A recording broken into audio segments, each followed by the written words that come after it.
407 years ago, our fathers brought forth on this continent a new nation, conceived in liberty and dedicated to the proposition that all men are created equal.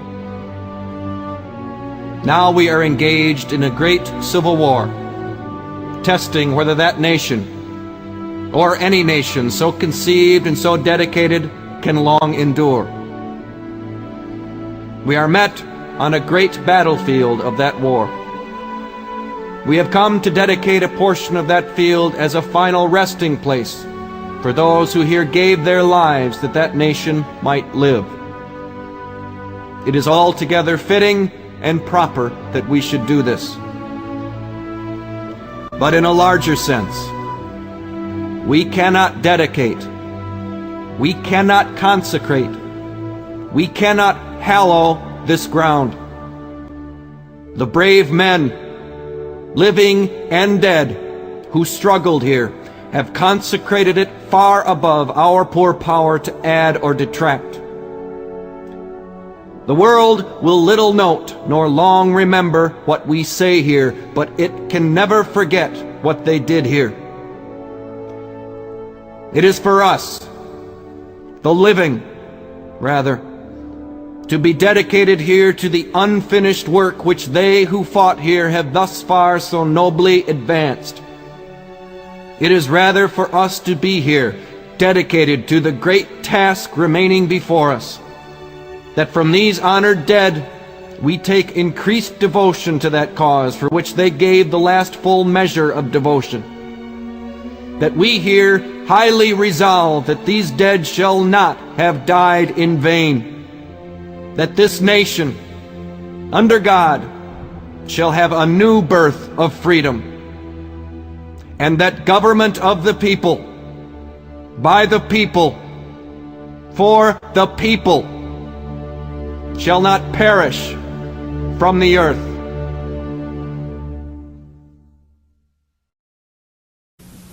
Vice President Johnson, Mr. Speaker, Mr. Chief Justice, President Eisenhower, Vice President Nixon, President Truman, Reverend clergy, fellow citizens.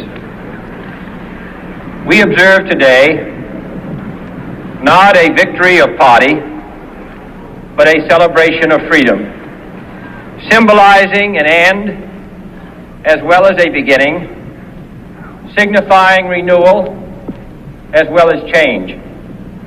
For I have sworn before you and Almighty God the same solemn oath our forebears prescribed nearly a century and 3/4 ago.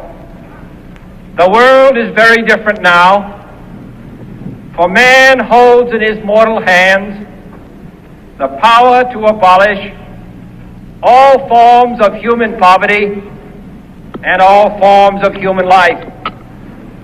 And yet the same revolutionary beliefs for which our forebears fought are still at issue around the globe. The belief that the rights of man come not from the generosity of the state, but from the hand of God. We dare not forget today that we are the heirs of that first revolution. Let the word go forth from this time and place to friend and foe alike that the torch has been passed to a new generation of Americans born in this century, tempered by war, disciplined by a hard and bitter peace, proud of our ancient heritage, and unwilling to witness or permit the slow undoing of those human rights to which this nation has always been committed and to which we are committed today at home and around the world.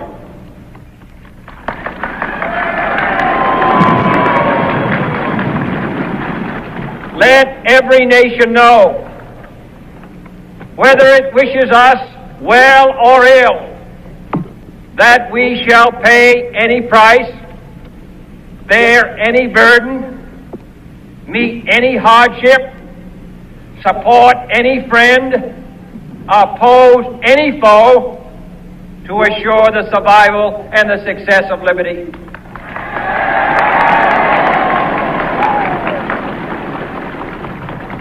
This much we pledge and more. To those old allies whose cultural and spiritual origins we share, we pledge the loyalty of faithful friends. United, there is little we cannot do in a host of cooperative ventures. Divided, there is little we can do, for we dare not meet a powerful challenge at odds and split asunder. To those new states whom we welcome to the ranks of the free, we pledge our word that one form of colonial control shall not have passed away merely to be replaced by a far more iron tyranny. We shall not always expect to find them supporting our view, but we shall always hope to find them strongly supporting their own freedom, and to remember that in the past, those who foolishly sought power by riding the back of the tiger ended up inside.